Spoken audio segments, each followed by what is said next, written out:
Would you stand on a pier in the freezing dark and wait to learn whether your choice meant another man's death?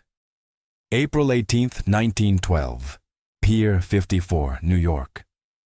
A captain who was meant to sail on the greatest ship of his time now waits under harsh electric lights as lifeboats return with survivors, and everyone around him searches for names, faces, any sign of the lost.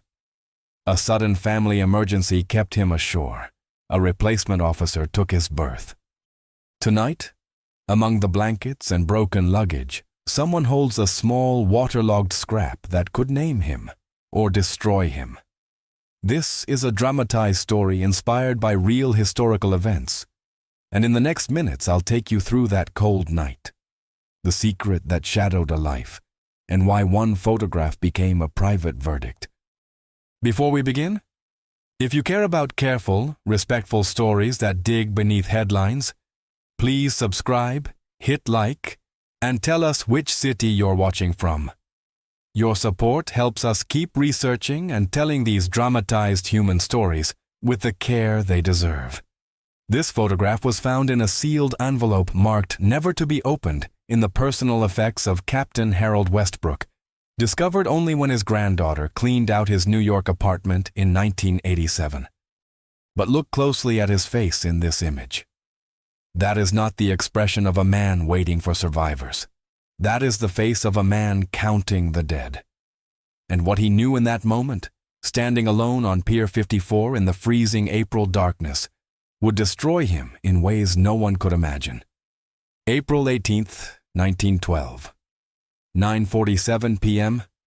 Captain Harold Westbrook stands motionless on the wooden pier, his uniform soaked through from the rain that has been falling for 3 hours.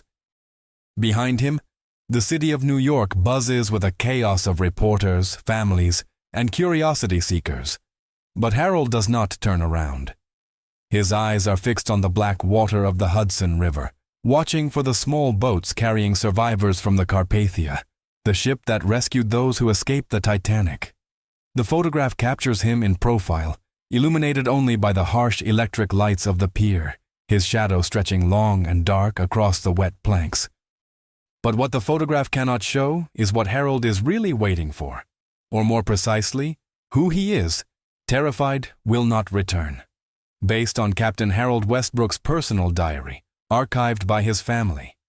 Because 4 days earlier, Harold made a decision that haunts every breath he takes. He was supposed to be on the Titanic. Second Officer Harold Westbrook had been assigned to the maiden voyage of the most magnificent ship ever built. His bags were packed.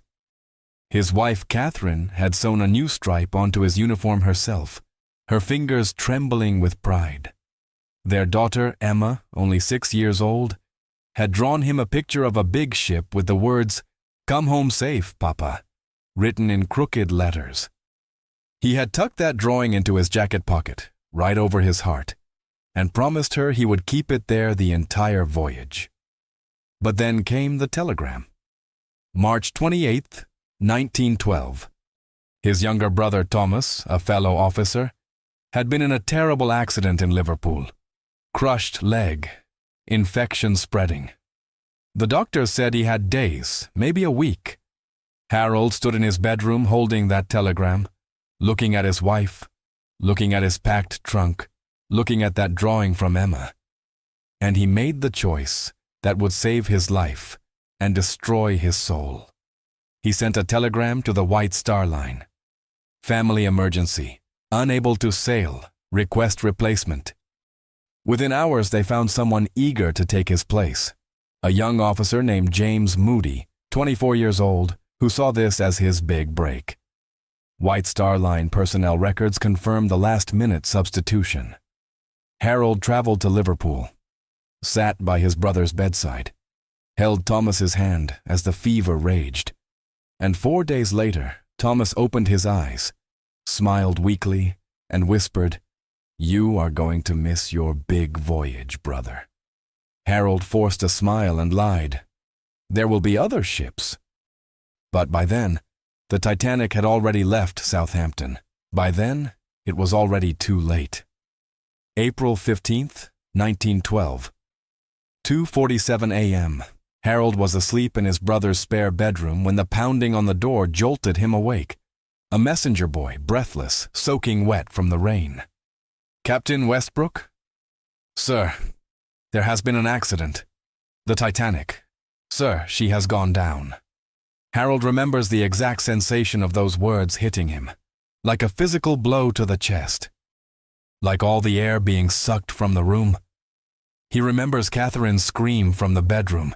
He remembers stumbling to the wash basin and vomiting until there was nothing left, because his mind was already calculating, already counting, already imagining James Moody, the young officer who took his place, standing on a sinking deck in the freezing North Atlantic darkness. The guilt was immediate and crushing. Harold could not eat, could not sleep, could barely speak. Catherine kept saying, "Harold, you are alive. Thank God you are alive." But all Harold could think was, "I am alive because I sent another man to die in my place." When he finally gathered the strength to send a telegram to the White Star Line offices in New York, asking for information, the response came within hours. "Officer James Moody, lost at sea, body not recovered. Titanic crew casualty records, British Board of Trade." Harold broke. Completely, utterly broke.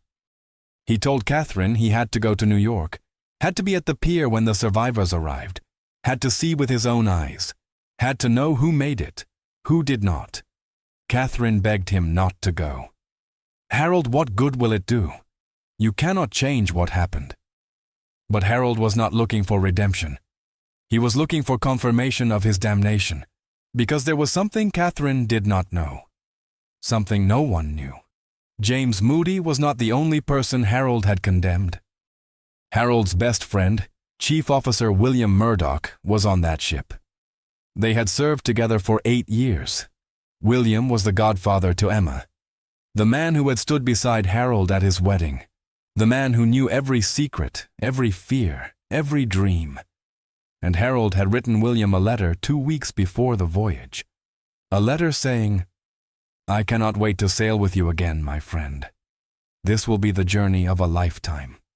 William had written back immediately, "Finally, the old team together again. I have requested they assign us the same watch. We will conquer the Atlantic side by side." But Harold never told William about the substitution, never sent a telegram explaining, never said goodbye. Because some cowardly, shameful part of Harold hoped William would never find out he had backed out, would never know his best friend chose to stay behind while William sailed into history. And now, William was gone, drowned in the black water of the North Atlantic, possibly wondering in his final moments why Harold was not there beside him.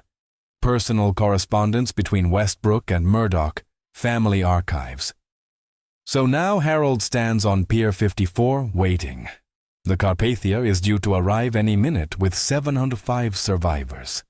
705 out of 2,224 passengers and crew. Harold has done the mathematics obsessively, compulsively, for 3 days straight. 1,519 people dead, and 2 of them died because of him. 1 took his place. 1 trusted him to be there.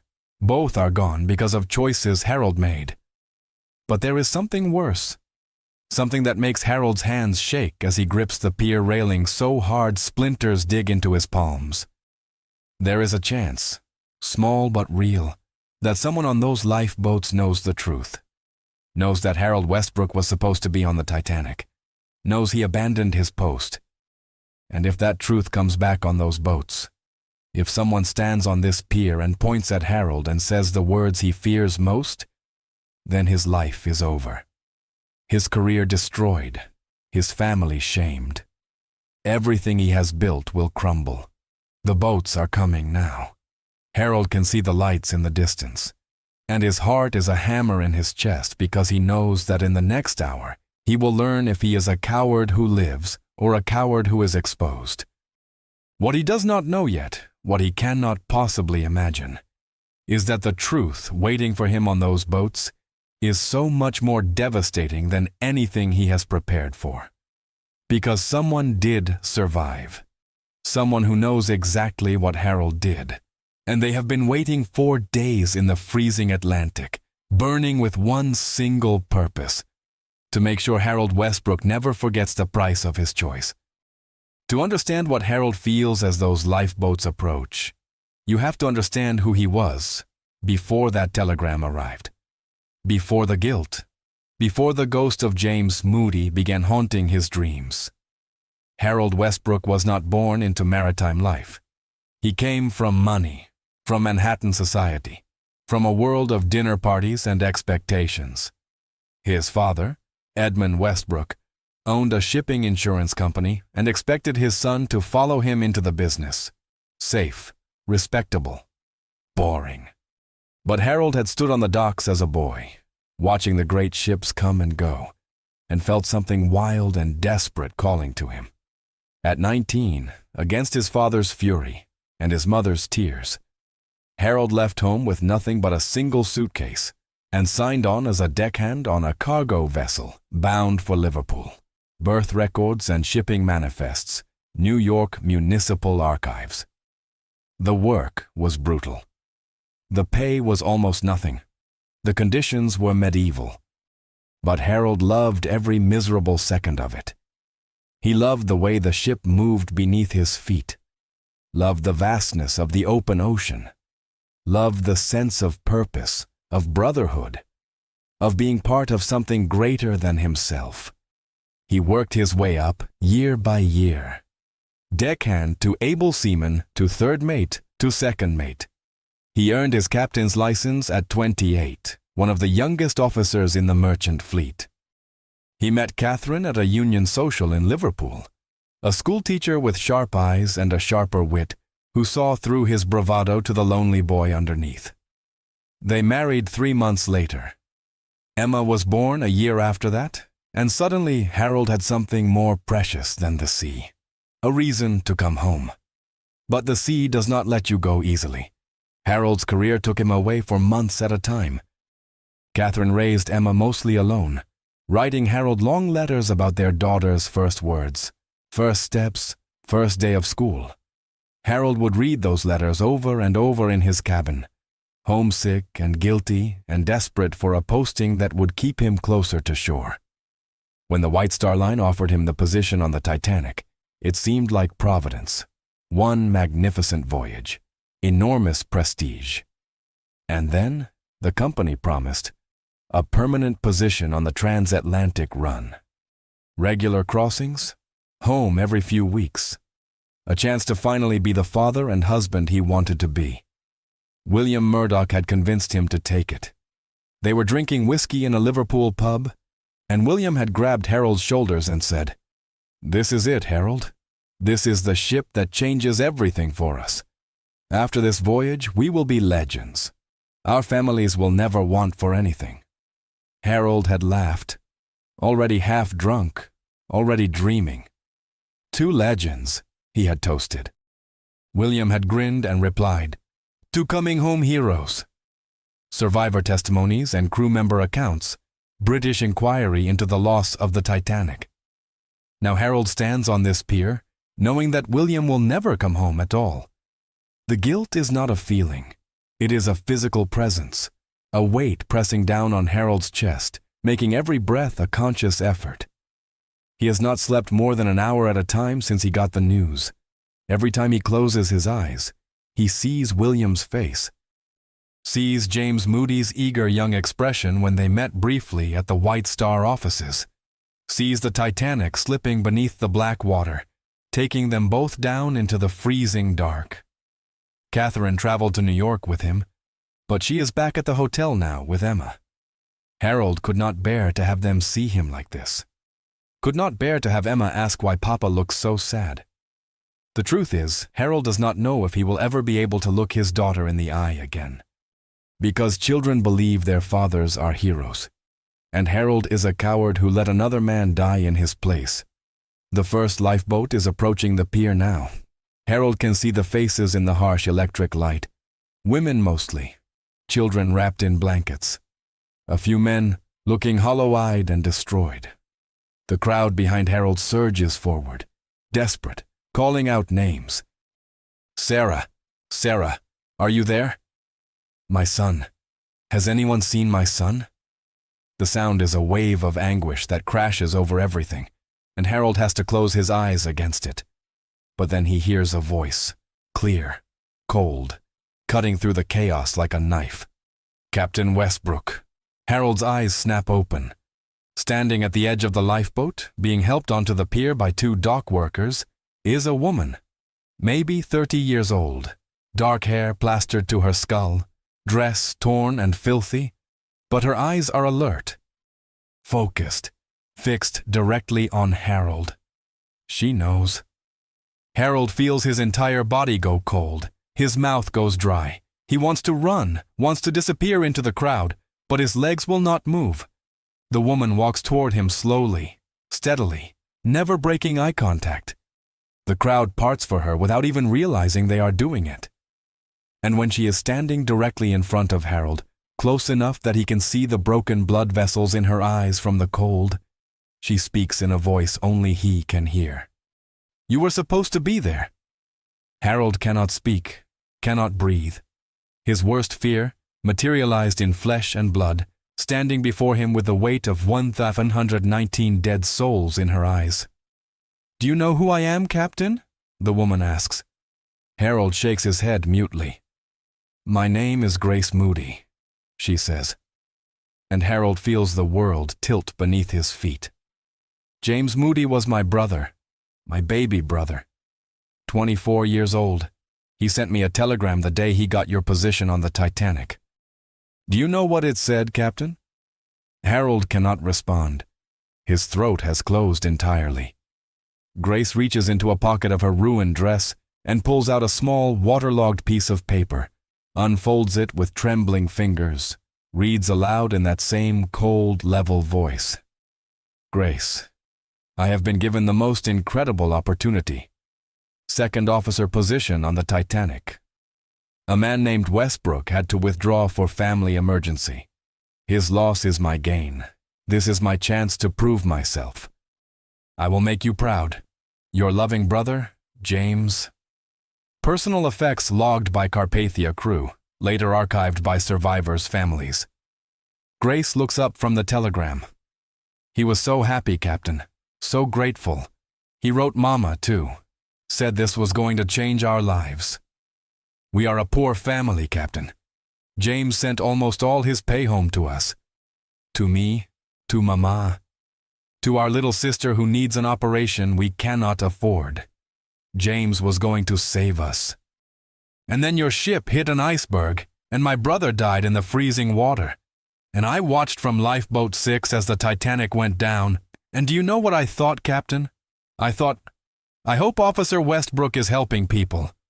I hope he is doing everything he can. Because that is the kind of man my brother said you were. Tears are streaming down Grace's face now, but her voice never wavers. But then I heard the other officers talking in the lifeboat. Heard them say that Westbrook withdrew at the last moment. Family emergency. And I realized that the man whose place my brother took was still alive somewhere. Safe. While James froze to death in the Atlantic. Harold tries to speak. My brother. Was he dying? Grace interrupts.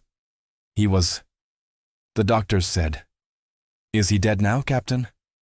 Harold's silence is answer enough. So your brother lived, Grace says. And mine died. And you get to go home to your family. And I get to go home and tell my mother that her son, her brilliant, kind, beautiful boy, is at the bottom of the ocean because another man chose to save his own brother instead. The crowd has started to notice this exchange. Harold can feel eyes turning toward them, can feel the curiosity building.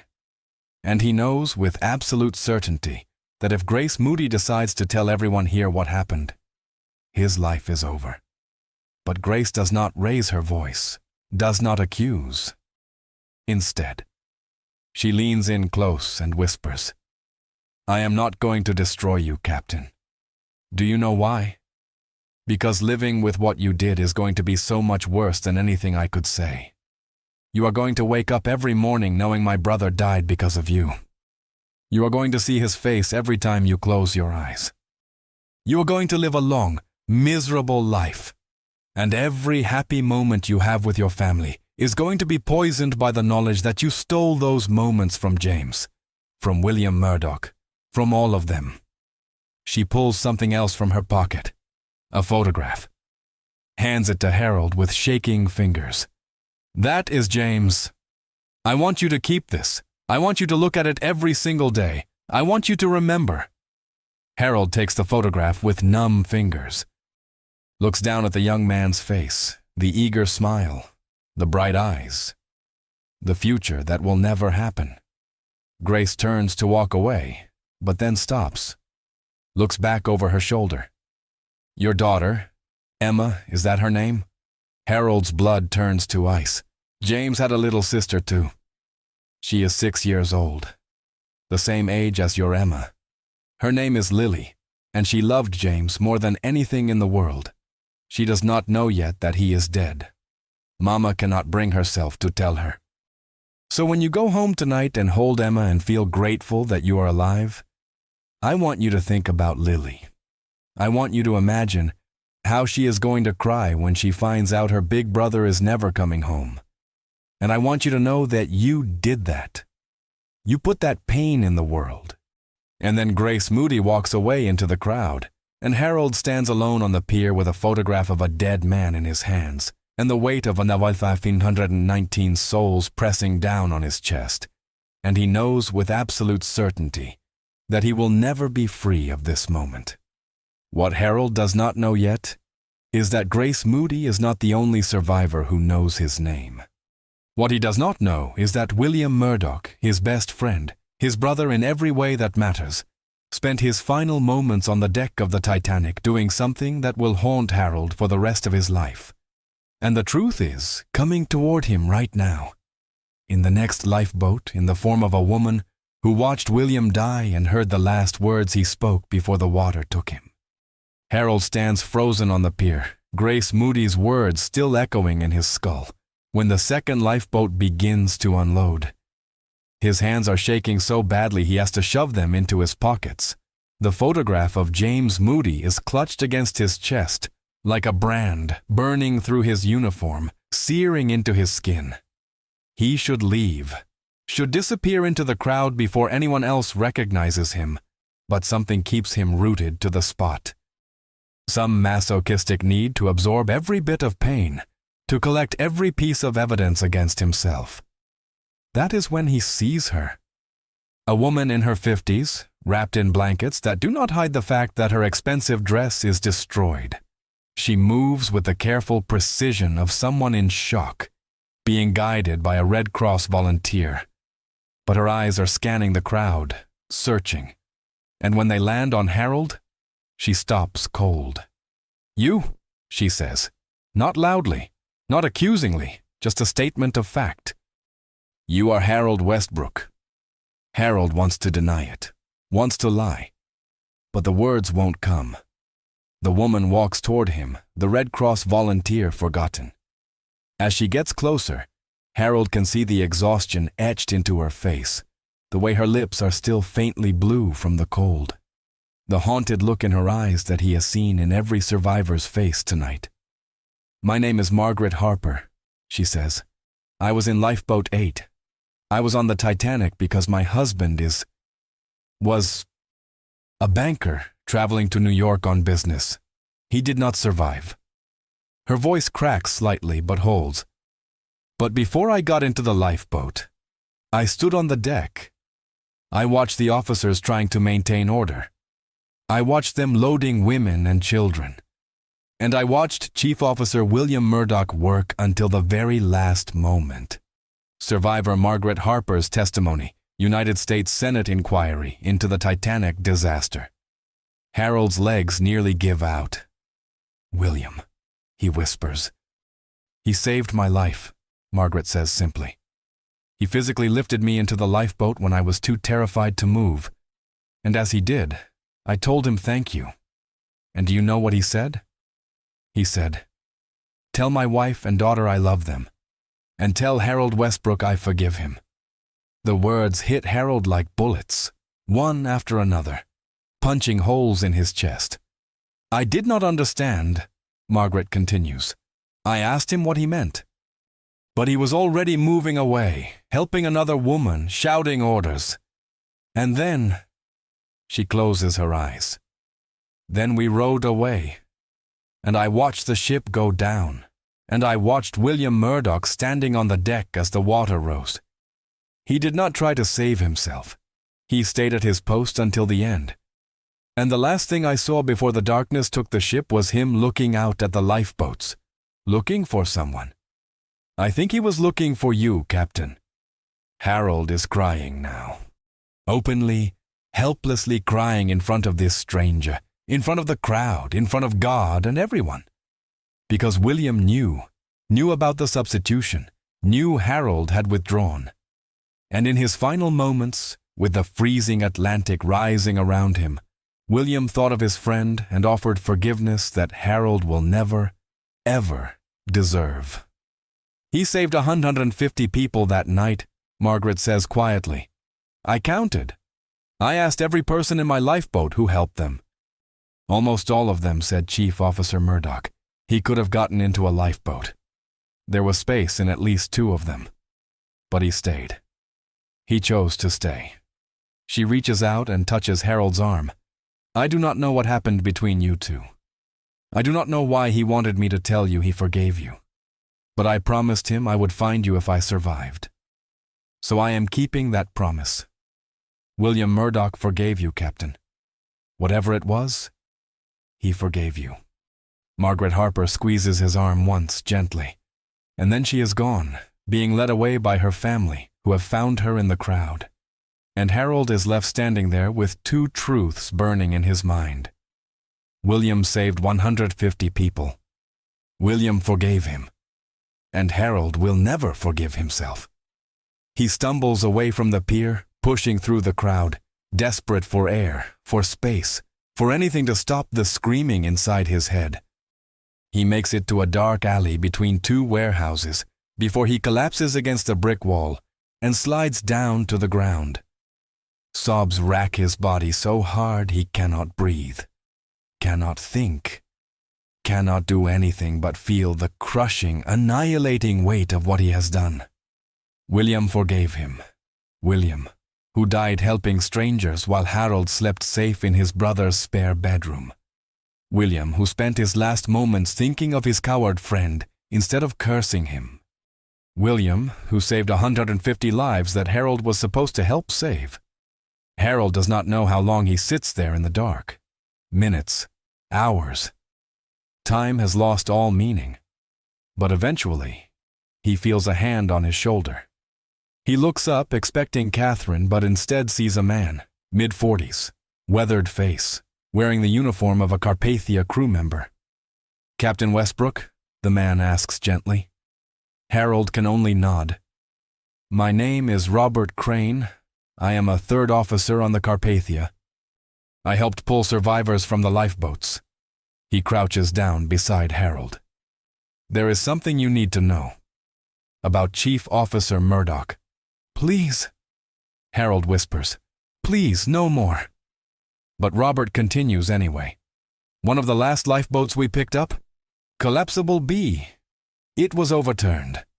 Men were standing on top of it, freezing, barely alive. We pulled them up one by one. One of them was 2nd Officer Charles Lightoller. Do you know him?" Harold nods. "Another friend. Another colleague who might be dead." "He survived," Robert says. "Barely. Hypothermia. But he is alive. And while we were warming him up, giving him blankets, hot coffee, he started talking. About the end. About what happened in the final moments. And he talked about William Murdoch.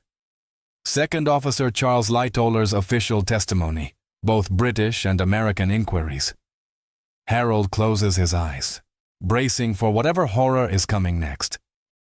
Lightoller said that Murdoch worked like a machine, methodical, focused, loading boats past capacity, organizing crew, keeping panic at bay.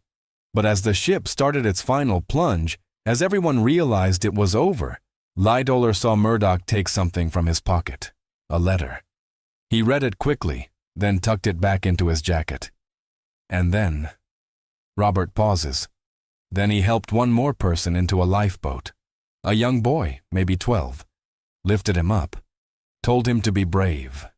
And as the ship went under, William Murdoch went under with it. He did not fight, did not try to swim, just let the water take him. "Why are you telling me this?"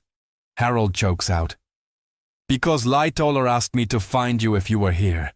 He said the letter Murdoch was reading, it had your name on the envelope. He saw it clearly, and he wanted you to know that whatever was in that letter, Murdoch took it to the bottom of the Atlantic. No one else will ever know what it said. But Murdoch made sure you would know he read it before he died." Harold remembers with perfect, horrible clarity. He had written William a letter 2 weeks before the voyage, a confessional letter, telling him about the doubts, the fears, the guilt about leaving Catherine and Emma for so long, telling him that sometimes Harold wondered if he was a good father, a good husband, a good man. And William had written back immediately with comfort, with reassurance, with friendship. But Harold had written one more letter. The night before, he sent the telegram withdrawing from the voyage. A letter trying to explain, trying to apologize, trying to make William understand. And he had never sent it. Had crumpled it up, thrown it away, because he was too much of a coward to face his friend's disappointment. Except he had sent it. He must have. In his grief and confusion after getting the news about Thomas, he must have accidentally mailed it instead of the blank envelope he thought he was sending. Which means William knew Harold had backed out, knew Harold had chosen family over duty. And in his final moments, standing on a sinking ship, William had read that letter and understood exactly what Harold had done, and forgiven him anyway. "There is more," Robert says quietly. Lightoller said that after Murdoch read the letter, he smiled. Just for a second. A small smile. And then he went back to saving people. Lightoller said it looked like Murdoch had been waiting for that letter, like it gave him peace. Harold cannot process this, cannot understand how William could smile, could forgive, could find peace in betrayal. "I should have been there," Harold says, his voice breaking. "I should have been beside him. We were supposed to face it together." "But you were not," Robert says simply. "And you are alive, and he is gone. And now you have to decide what you are going to do with the life he helped save." "What do you mean?" "Captain, William Murdoch saved 150 people that night because he chose to stay at his post. He could have run, could have saved himself, but he stayed.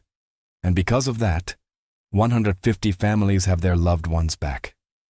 Your friend made that choice, and part of why he made it, I think, is because he knew you were out there. Safe, alive, carrying on. He did not need to survive because you already had." The number of survivors directly attributed to William Murdoch's actions has been documented by multiple survivor testimonies. Robert stands up, helping Harold to his feet. "You are alive, Captain Westbrook. And yes, it hurts. Yes, it is unfair. Yes, you will carry this guilt for the rest of your life. But William Murdoch gave you that life. James Moody gave you that life. And if you waste it, if you let the guilt destroy you, then they died for nothing." Robert starts to walk away but stops at the alley entrance. "The photograph that woman gave you, James Moody's sister. Keep it. Remember him. But do not let him haunt you. Honor him instead. Live the life he did not get to live. Do the good he did not get to do. That is the only way you make this right." And then Robert is gone, and Harold is alone again in the dark. But something has shifted. Something small, but significant. The guilt is still there. The pain is still there. But underneath it, like a tiny flame in the darkness, is something else, something that feels almost like purpose. Harold pulls the photograph of James Moody from his pocket, looks at the young man's face in the dim light from the street, and he makes a promise. Right there, in that filthy alley, on the worst night of his life. I will not waste it, he whispers to the photograph, to James, to William, to all of them sleeping at the bottom of the Atlantic. I swear to you, I will not waste it. What Harold does not know yet, what he will not discover for another 3 days, is that there is a third person who survived the Titanic. Someone who knew William Murdoch even better than Harold did. Someone who is carrying a secret that will change everything Harold thinks he knows about his friend's final moments.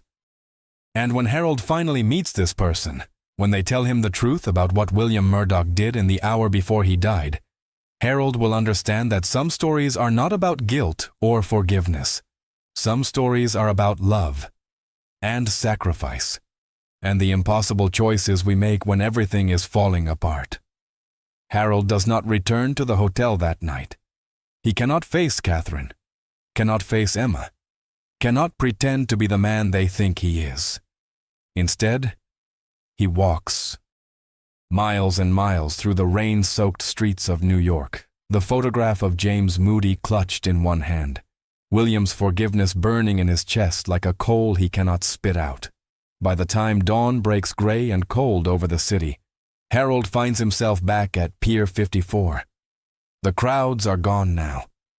Just a few workers cleaning up, some journalists lingering for final interviews. And a man with a camera. He is older, maybe 60, with silver hair and tired eyes. He is setting up his equipment methodically, carefully, preparing to photograph the pier in the morning light. There is something familiar about him, and as Harold approaches, the man looks up and freezes. "Harold Westbrook," the man says. Not a question, a statement. "Do I know you?" Harold asks. "Not anymore," the man replies. "But 20 years ago you knew me very well. My name is Thomas Webb. I was a junior officer on the SS Atlantic when it went down in 1873. You were the captain's assistant. You were 19 years old. The SS Atlantic disaster off Nova Scotia in 1873 killed 535 people and was one of the worst maritime disasters before the Titanic. Harold's mind reels back through decades. He remembers. God, he remembers. His first real voyage, his first disaster. The screaming, the drowning, the bodies in the water. And Thomas Webb, a young officer maybe 5 years older than Harold, helping people into lifeboats with hands that never stopped shaking. You disappeared. Harold says slowly, "After the Atlantic, I looked for you. Wanted to know if you were all right, but you just vanished. I could not do it anymore," Thomas says simply. "Could not go back to sea, the nightmares, the guilt. I became a photographer instead. Thought maybe I could capture truth without having to live it." He gestures to his camera. "I was hired by the New York Times to document the Titanic survivors arriving. And when I saw you standing on this pier last night, I recognized you instantly, even after all these years." Thomas studies Harold's face.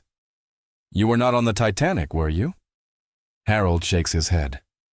"I withdrew, family emergency. But you were supposed to be." "Yes." Thomas nods slowly. "I know that look on your face, Harold.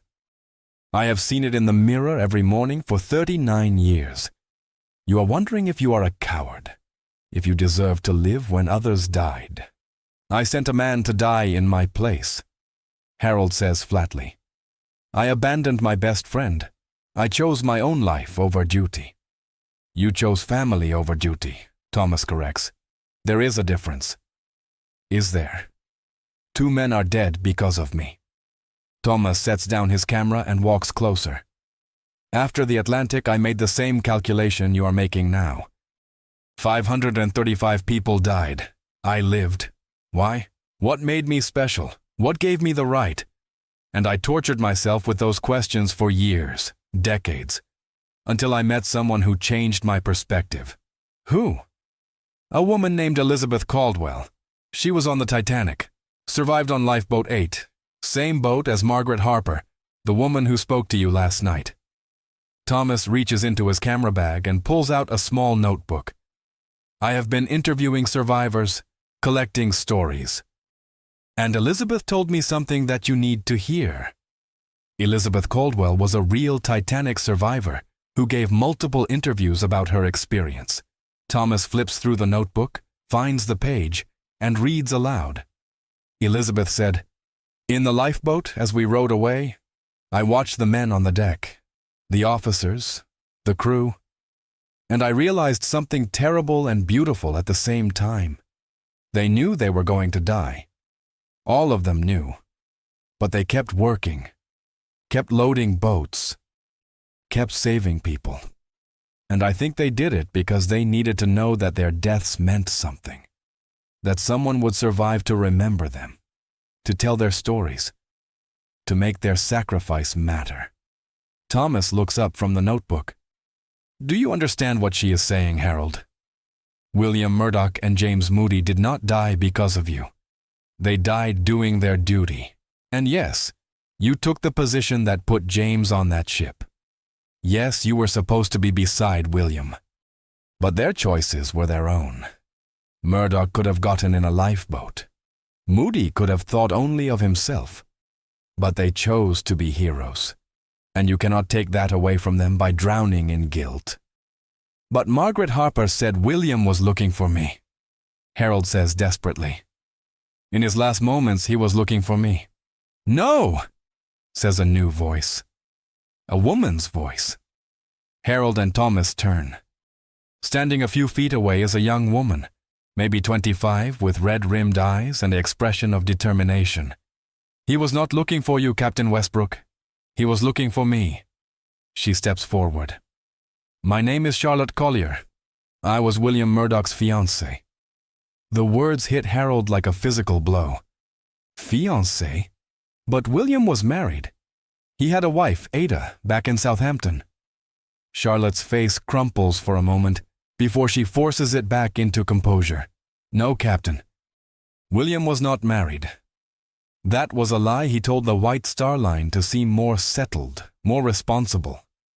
Ada is his sister. She pretended to be his wife for company events. William was engaged to me. We were going to marry after the Titanic's maiden voyage. He was going to tell everyone the truth then. Start his new life, honestly." The personal correspondence found in Murdoch family papers decades later revealed complicated personal circumstances. Harold feels the ground shifting beneath him again. Everything he thought he knew about his best friend dissolving like mist. "I did not know. William never told me." "Because you left," Charlotte says, and there is no accusation in her voice, only sadness.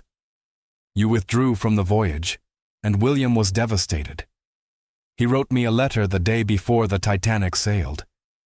I received it yesterday, forwarded from Southampton. Do you want to know what it said?" She does not wait for Harold's answer. Pulls a letter from her coat pocket with shaking hands. The paper is worn, as if she has read it 1,000 times in the past day. He wrote, "My darling Charlotte, Harold has withdrawn from the voyage for family reasons.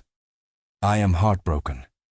He is my closest friend, and I cannot imagine making this crossing without him. But I understand. His brother is ill.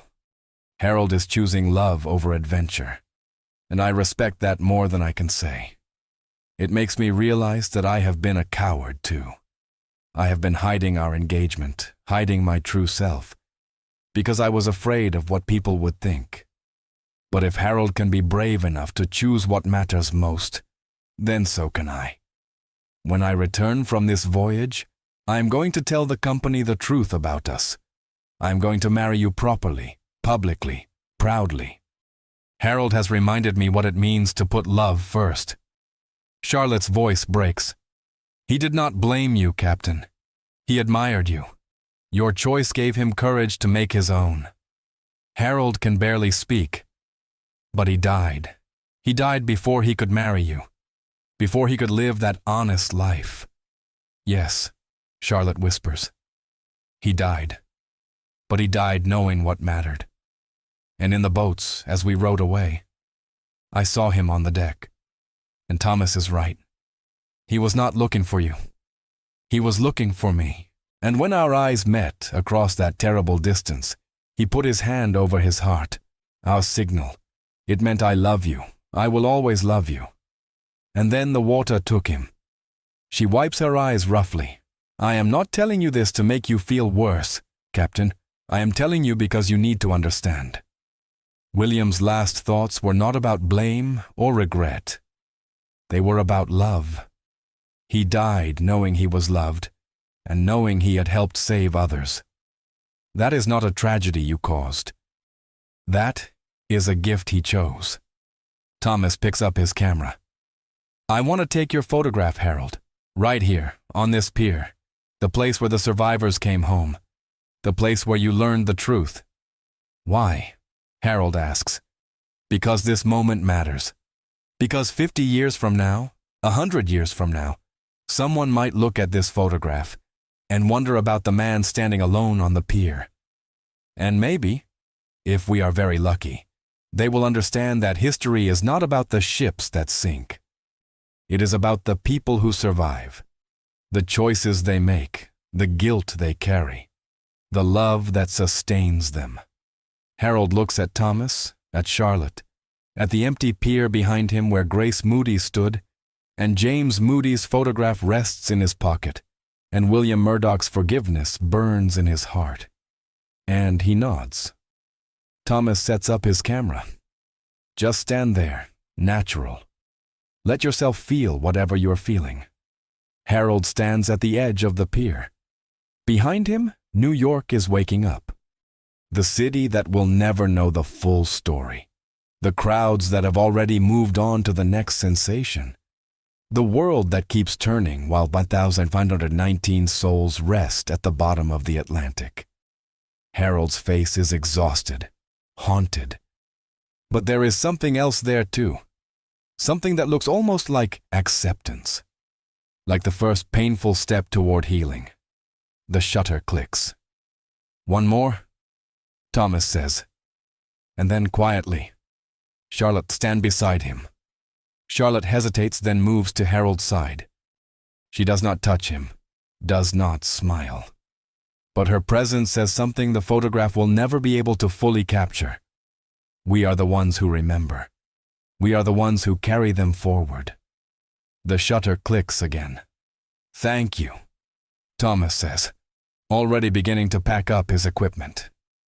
I will send you a copy when it is developed. Wait, Harold says. What do I do now? How do I live with this? Thomas pauses. You live deliberately, Harold. You make different choices. You become the man William thought you were. The man James Moody died believing existed. You do not let their deaths be meaningless. Charlotte adds, and you tell their stories. You make sure people remember William not as a man who drowned, but as a man who saved 150 lives. You make sure James Moody's mother knows her son died a hero. You do not hide from this. You walk toward it. Every single day. Harold nods slowly. The weight is still there, will always be there. But it feels different now. Not crushing. Not destroying. More like ballast. Something heavy that will keep him grounded, keep him honest, keep him moving forward. I have to go see Emma, Harold says quietly. My daughter. I have been avoiding her because I did not think I deserved her love. But that is cowardice too, is it not? She deserves a father who is present, who is honest, who teaches her that sometimes we make terrible mistakes and we have to find a way to live with them. Nah, she deserves the truth, Charlotte agrees. Not all of it, not now, but enough. Children are stronger than we think. They can handle knowing their parents are human. Harold extends his hand to Charlotte. I am sorry. For your loss. For everything. She takes his hand, Her grip is surprisingly strong. I am sorry for yours too, Captain. You lost your best friend. That grief is real, even if you are alive. Harold turns to Thomas. Thank you for being here, for remembering the Atlantic, for understanding. We survivors have to help each other, Thomas says simply. No one else can understand what it means to walk away when others could not. As Harold starts to leave the pier, Charlotte calls after him. Captain Westbrook, one more thing. William kept a journal. I have it now. The White Star Line sent me his personal effects. And in his last entry, written the night before the ship sailed, he wrote something about you. Would you like to know what it said? Harold stops, turns back, nods, not trusting his voice. Charlotte does not need to look at the journal. She has clearly memorized this passage. He wrote, Harold chose love today, chose his family over his career. I am devastated he will not be beside me, but I am proud of him. He is the better man. And when I have my own family, when Charlotte and I have children, I hope I have his courage to put them first. To understand that duty to the ship is important, but duty to the people we love is everything. Harold has taught me that, and I will carry that lesson across the Atlantic and back home to the life I am finally ready to build. Harold's vision blurs. He really wrote that? Word for word. The night before he died, William Murdoch was thinking about the future you inspired him to imagine. You gave him that gift, Captain. Even if he did not live to see it, you gave him hope. You gave him a vision of the man he wanted to become. And with those words, something fundamental shifts in Harold's chest. The guilt is still there. The pain is still there. But woven through it now is something else. Something that feels almost like grace. Because William Murdoch died inspired. Died hopeful. Died believing in love and family and second chances. And Harold gave him that. Not through heroism or sacrifice, but through simple, flawed, human choice. Thank you. Harold whispers. Thank you for telling me. Charlotte smiles, small and sad and genuine. We remember together, Captain. That is how we survive. Harold walks away from Pier 54 as the morning sun finally breaks through the clouds. His shadow stretches long across the wooden planks, and if Thomas's camera had captured this moment, it would show a man walking not away from his ghosts, but toward his future. A man carrying the weight of 1,519 souls and the love of the ones who forgave him. A man who will spend the rest of his life trying to be worthy of the sacrifice others made. But this moment is not photographed. This moment is private. This moment belongs only to Harold, and the choice he is making right now, to go home, to hold his daughter, to tell Catherine enough of the truth, to begin the long, painful work of becoming the man William Murdoch believed he could be. What Harold does not know yet is that this choice, this moment, will ripple forward through decades. Will shape not just his life, but his daughter's life and his granddaughter's life. Will create a legacy that has nothing to do with the Titanic and everything to do with love, sacrifice, and the courage to keep living when everything tells you to give up. The story is not over. In fact, it is only beginning. 37 years later, 1949, New York City. Emma Westbrook, now Emma Carrington, 43 years old, married with 2 children of her own, stands in her father's study sorting through his belongings. Harold died 6 days ago, peacefully, in his sleep, at 76 years old. At the funeral, people spoke about his charity work, his advocacy for maritime safety, his decades of service to survivors' families.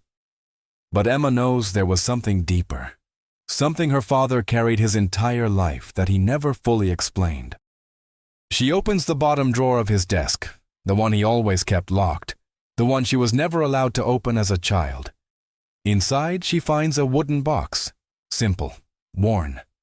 And when she lifts the lid, she finds the photograph, A young man, 24 years old, bright eyes, eager smile, and on the back, written in her father's handwriting, James Moody, age 24, died April 15, 1912.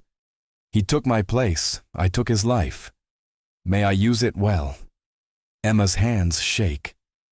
She knew her father withdrew from the Titanic, knew he struggled with guilt, but she never understood the depth of it. Never knew about James Moody. Never knew that her existence, her children's existence, came at such a terrible cost. Beneath the photograph, she finds letters. Dozens of them, all in her father's handwriting, all addressed to James Moody. All unsent. She opens one at random, dated April 15, 1920, 8 years after the disaster. Dear James, today is the anniversary again. Emma turned 14. She is brilliant and kind and everything I could have hoped for. I taught her to sail this year. She was terrified at first, but then something clicked and she understood it. The way the wind works, the way the water moves, the way you have to respect the sea but not fear it. I wish you could have taught your little sister Lily to sail. I wish you could have seen her grow up. I am sorry. I will always be sorry. But I promise I am trying to live well enough for both of us. Emma's throat tightens. She opens another, dated December 25th, 1930. Dear James, Christmas today. Emma got engaged. A good man, teacher. Reminds me of William in some ways. Patient, kind, sees the best in people. I gave her away knowing that you never got to walk your sisters down the aisle, that William never got to marry Charlotte. I carried you both with me as I walked Emma to the altar. Felt your presence like weights in my pockets, like anchors keeping me steady. I hope wherever you are, you felt the joy too. I hope you know that the life you gave me has created more life, more love, that your sacrifice rippled forward into something beautiful. Emma opens letter after letter, spanning decades. Every major moment of Harold's life documented in these unsent letters to a dead man. Emma's birth, her first day of school, her graduation, her wedding, the birth of her children. Harold's retirement, Catherine's death from pneumonia in 1942, every triumph, every tragedy, every ordinary Tuesday, all of it shared with James Moody. All of it an accounting, a reckoning, a constant, relentless honoring of the life Harold was given. But there is something else in the box. A leather journal. Emma opens it carefully. The first entry is dated April 19th, 1912. I met Grace Moody today, James's sister. I went to their home in Boston, brought money, not charity, payment, for the life her brother gave me. She did not want to see me at first. Her mother screamed at me, called me a coward, a murderer. I stood there and took it because it was true. But then their little sister Lily came out, 6 years old, same age as Emma. She looked at me with James's eyes and asked, "Did you know my brother?" And I said yes. And I told her that her brother was brave and kind, and that he saved many people. And Lily said, "Will you tell me stories about him?" So I did. I told her every story I knew about James from the brief time I met him. And then I made up new stories. Stories about the adventures James would have had, the places he would have seen, the hero he would have become. And Lily listened with shining eyes. And Grace started to cry, but not from anger anymore, from something else. From relief, maybe. That her brother would not be forgotten. That someone would help keep his memory alive. Emma keeps reading. Entry after entry. Year after year. Harold visited the Moody family regularly, paid for Lily's operation, paid for her education, walked her down the aisle at her wedding in 1925, became the brother James could not be. Not out of obligation, not out of guilt, but out of love. Out of a desperate need to honor the man who died in his place. The journal entries about William Murdoch are even more extensive. Harold tracked down Charlotte Collier and helped her financially for years, attended the memorial services, lobbied the White Star Line, and later the British government to recognize William's heroism officially, wrote articles, gave speeches, made sure that William Murdoch's name was synonymous with courage and sacrifice. And then Emma finds the final entry, dated 3 days before Harold's death. His handwriting shaky but legible. I am dying. The doctors say days, maybe a week. I am not afraid. I have lived a good life. A useful life. I hope I have earned the gift James and William gave me. Emma is here, my beautiful daughter. She does not know the full story. Maybe that was wrong of me. Maybe I should have told her years ago. But I wanted her to love me without the weight of it. Selfish, perhaps, but human. I am leaving her everything in this box. The photographs, the letters, the journal. Let her decide what it means. Let her carry it forward or let it go. Either choice is right. Either choice honors the dead. I will see William soon. See James. See all of them sleeping in the cold Atlantic. And I will finally be able to say the words I have been practicing for 37 years. Thank you. I did my best. I hope it was enough. Emma sets down the journal with tears streaming down her face. She looks around her father's study, at the photographs on the walls. Harold with maritime safety advocates. Harold at the opening of a sailors' charity home. Harold receiving an award from the International Maritime Organization. Harold surrounded by children at a summer sailing camp he founded.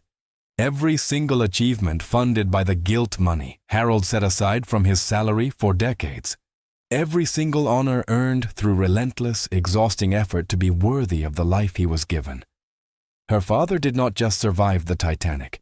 He spent 37 years trying to justify his survival. And then Emma notices something else. A sealed envelope tucked into the back of the journal, addressed to her in her father's handwriting. She opens it with trembling fingers. My dearest Emma, if you are reading this, I am gone. And you have found my secret. The weight I have carried your entire life. I am sorry I never told you directly. I was afraid of what you would think of me. Afraid you would see me as a coward. Afraid you would hate me for the choice I made. But I want you to know something important. I do not regret it. I will never regret choosing to stay with my brother Thomas, instead of boarding the Titanic. Because that choice gave me you. Gave me every moment we shared. Every laugh, every tear, every ordinary Tuesday morning at breakfast. You are the reason the guilt never destroyed me. Because every time I looked at you, I saw proof that James Moody's death created something beautiful, that William Murdoch's sacrifice meant something. You are my redemption, Emma. You and your children. You are the ripples moving forward from that terrible night. I need you to understand this. You do not owe the dead anything. You did not choose to be born from tragedy. But you can choose what you do with that knowledge. You can let it crush you, or you can let it inspire you. You can see yourself as the daughter of a coward, or you can see yourself as the legacy of heroes. William and James gave their lives so others could live, and I used the life they gave me to create you, to raise you, to love you. That is not a debt, that is a gift. Pass it forward, my darling girl. Live fully. Love deeply. And when you face impossible choices, as we all do, remember that choosing love is never wrong. Even when it costs everything, even when people judge you, even when you judge yourself. Love is always the right choice. Your papa, who loves you more than all the stars in all the oceans. Emma folds the letter carefully and holds it to her chest. Outside, her children are playing in the garden. Her son Thomas, named after Harold's brother. Her daughter Grace, named after a woman Emma has never met but will now seek out. The next generation. Untouched by the Titanic's tragedy directly, but shaped by it nonetheless. Emma makes a decision right there in her father's study. She will keep the photograph of James Moody, will frame it and hang it in her home, will tell her children the story. The full story. Not the sanitized version about Grandpa being lucky, but the real story about sacrifice and guilt and forgiveness and the impossible weight of surviving when others do not. She will find Lily Moody, who would be 43 now, the same age as Emma. Will meet the woman who should have been her father's responsibility, but became her father's redemption. And she will teach her children what Harold taught her through 37 years of quiet, relentless honoring of the dead, that we do not get to choose the circumstances of our birth, but we absolutely get to choose what we do with the life we are given. 6 months later, Emma meets Lily Moody for the first time in a small cafe in Boston. Lily is a schoolteacher, married with 3 children of her own. When Emma shows her the photograph of James and tells her about Harold's letters, Lily cries, but then she smiles. "Your father gave me my brother back," Lily says, "not physically, but in every other way that mattered. He told me stories, helped me remember James as a person, not just a tragedy. When I had questions about becoming a teacher, your father advised me because James wanted to be a teacher too. When I got married, your father walked me down the aisle because James could not. He did not replace James, but he honored him, and that made all the difference. I did not know," Emma whispers. "He did not do it for recognition," Lily says. "He did it because he loved my brother, even though they barely knew each other, even though James took his place. Your father spent his life proving that James's death was not meaningless. And because of that, I never felt like I lost my brother for nothing." The 2 women, both 43, both shaped by the same tragedy in different ways, become friends. Their children become friends. The families intertwine. And decades later, when Emma's granddaughter asks about the photograph of the young man hanging in the family room, Emma tells her the truth, the whole truth, about sacrifice and guilt and forgiveness, about the Titanic and the lives that intersected that terrible night, about her great-grandfather Harold, who was not perfect, but who tried every single day to be worthy of the gift he was given. And that granddaughter, inspired by the story, becomes a maritime historian, writes books about the human costs of disasters, advocates for safety regulations, creates scholarships in James Moody's name and William Murdoch's name, ensures that their stories are not lost to time, that they are not just footnotes in the Titanic's tragedy, but fully realized human beings who made choices that mattered. The photograph still exists, not in a museum, not in a public archive, but in a private home, passed down through 4 generations now. A reminder, a reckoning, a testament to the fact that history is not about ships sinking.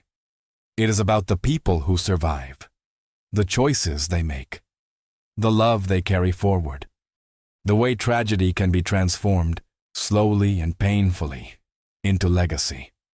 Harold Westbrook was not a hero, but he was not a coward either. He was a man who made an impossible choice and spent the rest of his life trying to make it mean something. And in the end, perhaps that is all any of us can do. Make choices, accept consequences. Honor the dead by living well. Pass the story forward so the sacrifice is never forgotten. The water took 1,519 souls on April 15, 1912. But those souls created ripples that are still moving forward today, in the families that exist because someone survived, in the safety regulations that prevent future disasters, in the stories we tell about courage and love and impossible choices. The Titanic did not just sink, it transformed, changed the people who lived through it and the generations that came after. And somewhere in that cold Atlantic darkness, perhaps William Murdoch and James Moody rest easier, knowing that their deaths created life, created love, created a legacy that will outlive the ship itself, that their sacrifice was not an ending, but a beginning. That Harold Westbrook took the life they gave him and used it to create something beautiful. That is not tragedy. That is grace. That is the only redemption any of us can hope for. To live so fully, so deliberately, so lovingly, that our existence justifies the cost. To honor not just the dead, but the living. To understand that we are all connected by the choices we make, and the consequences we accept, and the love we pass forward into the uncertain future. The photograph remains. A captain watching lifeboats return in darkness. A silent vigil that haunted the pier. But now, generations later, we know the full story. And we understand that some vigils are not about death. They are about life. About the moment we choose to stop running from our guilt and start running toward our purpose. About the instant we realize that being alive is not a crime to apologize for, but a responsibility to honor. Harold Westbrook stood on that pier in 1912 believing he was a coward. But by the time he died in 1949, he had become something else entirely. Not a hero, but something better. A man who transformed tragedy into love. Who took the weight of 1,519 souls and used it not to crush himself, but to build something lasting. Who understood that the only way to honor the dead is to live so well, so completely, so deliberately that their sacrifice becomes meaningful. And in the end, is that not what we all hope for? That when we are gone, someone will remember us, will tell our story, will make sure our choices, our sacrifices, our love ripples forward into a future we will never see. That our lives, however brief, however flawed, however complicated, mattered. James Moody died at 24. William Murdoch died at 39. But their legacy lives on in the families they saved, the stories that remember them, the children and grandchildren and great-grandchildren who exist because they stayed at their posts. They did not just die. They transformed, became something larger than themselves, became inspiration, became hope, became proof that in the darkest moments, humans can choose something bigger than survival, can choose sacrifice, can choose love. That is the truth behind the photograph. That is the story that matters. Not the ship that sank, but the lives that continued. Not the tragedy, but the transformation. Not the guilt, but the grace. And now you know. Now you carry it forward. Now you decide what it means. The vigil is over. The story is told, but the legacy continues. In you, in me, in everyone who chooses, every single day, to honor the dead by living well, by loving deeply, by making choices that create ripples we will never see, but trust will matter. That is how we survive. That is how we transform tragedy. That is how we make peace with impossible choices and undeserved gifts and the crushing weight of being alive when others are not. We live deliberately, we love completely, we remember faithfully, and we pass the story forward, knowing that someday someone will stand where we stood and understand that every life is connected, that every choice matters, that every sacrifice creates possibility. The water took them, but we carry them forward, and that makes all the difference. This video is a fictional dramatization inspired by real historical events, a story made to honor truth through imaginative reconstruction. Live with the lesson. Mercy and memory can turn unbearable guilt into a lifetime of purpose. The way we respond after a mistake matters as much as the mistake itself. Ask yourself, which secret would you carry alone? And which truth would you want to hear spoken aloud? How do we balance duty to others with duty to those we love? And what would you do if a choice you made changed someone else's fate forever? If you stayed until the end, type the word Vigil in the comments and tell us what city you're watching from. And if you feel moved, share an old family memory or ancestor story that might inspire another episode. Your memories help keep the people. Behind the Headlines, Alive. If this story touched you, please subscribe, like, ring the bell, leave a comment, or share this video with someone who values careful history, and click the end card to watch the next chapter. Gently, respectfully, and with thanks for carrying these lives forward.